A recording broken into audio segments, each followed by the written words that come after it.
And what that turned into was kind of boots on the ground, me seeing firsthand how bad and how rampant the substance abuse is here. So I started looking around, seeing what resources are available, what options did they have, and it was very limited, if anything at all. And so a few months later, I opened Renew Health. I started an outpatient clinic for addiction, substance abuse, mental health. Welcome, everyone. Our guest today is Mr. Trent Carter. He's a nurse practitioner. He's an author. His new book, The Toolkit, is about to hit the stands, and he will tell us a little bit about his book. He has a practice which is both in person as well as telehealth. And we will learn what caused him to move from Texas to New Mexico and how he had to think differently, how he had to reframe. Welcome, Mr. Carter. Thank you so much, Dr. Douglas. I appreciate you having me on, and I'm excited to get to have this conversation with you. Well, let's get started. So, share with us a bit of your journey. Sure. Yeah. So again, thank you for the intro. So my name's Trent Carter. I'm board certified nurse practitioner, and later in my journey became board certified in addiction, which I'm sure we'll get into. So long story short, I'm from small town Texas. I went to school at Texas Tech University, where I became a registered nurse, and I spent several years doing that. I worked in trauma ICU, many different ICUs. I ended up doing contract work where I was a travel nurse and all these things. And so that contract work gave me a little taste of what it's like to be 1099, to be somewhat of a business owner instead of W-2, right? So that's where I first got my taste there. I ended up going back to school to become a nurse practitioner, not knowing entirely what I wanted to do. I had things I was interested in, of course, but I didn't know exactly what I wanted to do with it. And throughout my clinical rotations, I was there in DFW in Texas, and I was doing some clinicals underneath a primary care physician. And to make a long story short, we had a great relationship at first, and he wanted to bring me on to the practice. And ultimately, he was looking to retire, but he would still be a supervising or collaborative physician to where I could then take over that practice and purchase it from him. It would be my practice. And once I got out of school, he completely flipped a switch on me. He turned into an entirely different person immediately when it came time to sign a contract. And so I put a really bad taste in my mouth. And the majority of the states right now in America, a nurse practitioner has autonomous practice, meaning they don't have to practice underneath a physician. Now, I do want to preface, I have nothing against physicians. It was just the collaborative agreement, the supervising role that I didn't want to go through again. And my wife is from New Mexico, and New Mexico is one of those states that has autonomous practice, meaning a nurse practitioner can practice completely without being attached to any type of physician, whether it's MD or DO. So, long story short, we sold our house, put half of our stuff in storage, and our two children and our dog, and we moved to New Mexico very quickly. And once I got here, again, I started a contract role because I wasn't exactly sure what I wanted to do, but I liked the flexibility of a contract position. And so I was doing a lot of house calls. I was going into these homes, and what that turned into was kind of boots on the ground, me seeing firsthand how bad and how rampant the substance abuse is here.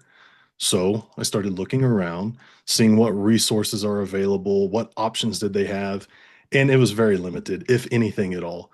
And so a few months later, I opened Renew Health. I started an outpatient clinic for addiction, substance abuse, mental health, and now we are, we'll call it 3.5 years into it. We have multiple locations across the state of New Mexico. We serve the entire state of New Mexico through telehealth, and we've brought on many more providers at this point, and we are treating, serving, and saving thousands of lives. Well, fantastic. And the transition that you made, how was it? Stressful. You know, so whenever I was getting out of school, I thought that I already had this amazing job locked down. And so I wasn't looking for something else. I'd been working on that. And we had actually already began to rebrand his company, his clinic. these patients were getting used to seeing me instead of him. The transition had already begun. And again, I don't know entirely what happened, why that flip happened, but it did. And I was not going to be treated that way. And so, yeah, I mean, within just a few weeks, we put the house we had built 2 years prior, my wife and I did. And so our essentially brand new home, and we loved our neighborhood. We loved our neighbors. We changed everything. I mean, we moved states entirely and came to an area where we do have family nearby. We did not just throw a dart at the map. So my wife's family is nearby. We didn't have any friends really nearby to where we had moved. We didn't have a lot of resources here. We just knew, hey, we've got family nearby. This is a great opportunity, and I've got a goal. I've got a vision, and I want to do it. Given the all that we've been hearing about the new beautiful bill that has been passed, and it seems as though there will be a lot of concerns and problems that probably 2 years from now, particularly in rural areas. I was wondering, how will that affect your practice? It seems like what you're doing, particularly with a mix of telehealth, might very well be part of an answer. You're exactly right. So I actually just had a meeting with kind of my executive level and decision makers within the company about this yesterday. So I don't know everything about it yet, right? We're still waiting for some details to roll out. But yes, many people are going to be affected. They're estimating approximately 90,000 New Mexicans will be affected. They're saying that possibly 15, maybe even more rural hospitals could be tremendously affected, meaning they could even have to close their doors, and if they don't, they certainly would be reducing the services that they offer. And so what do? Well, you adapt. And this is where you educate yourself, you learn what's going on, and sometimes you've got to get creative. And so I do foresee many of our patients potentially losing coverage. And this is where we're trying to educate ourselves, identify some of those that may be at risk, and then try to get ahead of it. Hey, look, you're going to be at risk. You need to do this, this, and this, and try to not have any lapse in that care, right? We also suspect actually an increase in referrals and patient volume for us for Renew Health, because if these facilities do have to either close their doors or just limit their services, well, they've got to go somewhere. And so I foresee a lot of them coming to us. And yeah, telehealth is definitely going to be a solution there. Um, Again, having our staff, our peer support, and we have a couple of roles that we call patient success coordinators that can actually help with eligibility and getting people on Medicaid. And so again, being aware of what's going on, learning how to navigate it, and then doing our very best to help these folks that need help. So do you see having to perhaps set up some additional centers? Oh, absolutely. Or Yeah. So statewide, New Mexico is underserved. Even in the larger populous areas like Albuquerque area, it is still considered underserved. So statewide, New Mexico needs help. And then when you look at the statistics and rates nationally, New Mexico's near the top of the list. If it's alcohol, if it's stimulant abuse, if it's looking at opioid overdoses, we're at the top of the list. And so absolutely, we want to open more locations. We want to serve all of those that need help. And until we can truly make a change and start to turn that curve down in the state of New Mexico, we're not going to stop until that happens. any thoughts? Do you have any thoughts as to why substance abuse is so high in New Mexico? Yes, I do have thoughts. So New Mexico in general we have a lot of folks in poverty. We have a lot of folks, we have very high rates of Medicaid. And while addiction does not discriminate, it doesn't, your age, your race, your gender, it does not discriminate. With that being said, it does tend to be worse for folks that are on the lower end of socioeconomic status and the poverty levels. And unfortunately, we have a lot of that in the state. And then the fact that the state doesn't have a ton of resources, meaning money financially, to then make new clinics, new outpatient clinics, or to bring in the appropriate level, doctors or PAs or nurse practitioners that are willing to treat this kind of stuff. So again, limiting those resources. And then when you throw geographically on top of it, New Mexico is very vast. It's very rural. So when you get outside of, again, the Albuquerque metro area and maybe the Las Cruces area, you've got a lot of small towns. Most of New Mexico is rural. So now logistically, it's a problem because a clinic could be an hour, 2 hours, even further than that away. And then the fact that there is such a limited resource, you call them because maybe you do get transportation, you get your buddy to help you out. Well, there's a 2 month wait list. Well, that doesn't do any good either. So there's a lot of reasons into why New Mexico struggles so bad. So tell us a little bit about your book. Yeah, thank you. So the Recovery Toolbelt, it just came out on Monday. It was officially launched. So 2 days ago, I am very, very excited about it. This Congratulations.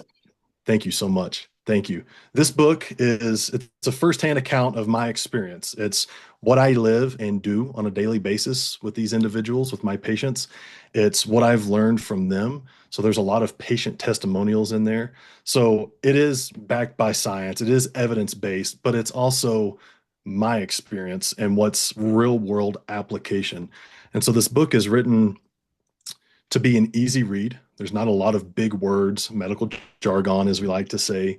It's a very easy flow, meaning that, look, you don't have to have a master's level education to be able to read this book. Anybody could read it, and I think anybody could benefit from it. This book would be for anybody within those categories. It's full of tips, tricks, real world application. I truly, truly believe this book is going to save lives. I'm really excited to get it into people's hands. One of the things, of course, very much focused on is building resilience, and particularly in the area of addiction. If there's, you know, any condition in which, almost moment by moment, you have to do those little tips and tricks, as you called it, uh, to build resilience. Could you share with us a couple of the tips and tricks that you advise people to adopt to deal with the Absolutely. problem? Yeah, absolutely. So without going too deep into it, I'll land on three for you here. So if you will, three core principles of resilience. So reframe, don't relive. Meaning, look, adversity, it's data. It's something that we can learn from. When we have a setback, I think it's all about mindset. How do we approach that? What did I learn from this? What did that teach me instead of why me? So again, altering that mindset and then we can learn from adversity. Another one is consistency over intensity. I think that tiny, repeatable actions. Look, it could be daily check-ins. It could be 5 minutes to go over here and be mindful about what you've achieved, what you've accomplished, where you're at.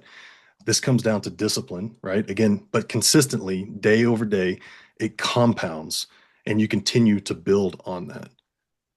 And another one is that connection creates cushion. So I believe that resilience isn't solo, meaning quality relationships that you have, they can act like a shock absorber that lets you bounce back. So having that support system is going to make you a stronger, more resilient individual. Well, thank you very much, Mr. Carter. I think, as a matter of fact, what you're doing is extremely timely, extremely timely. And I like the tips that you've left us with. It's a mindset change, doing the tiny changes, being consistent, realizing and remembering that they are compounded, and these tiny little changes compound and build, and the connection, having the support systems. These are very important tips for reframing for resilience. Thank you very much, and we wish you and your wife and the team working with you, we wish you every success because the patients depend on it.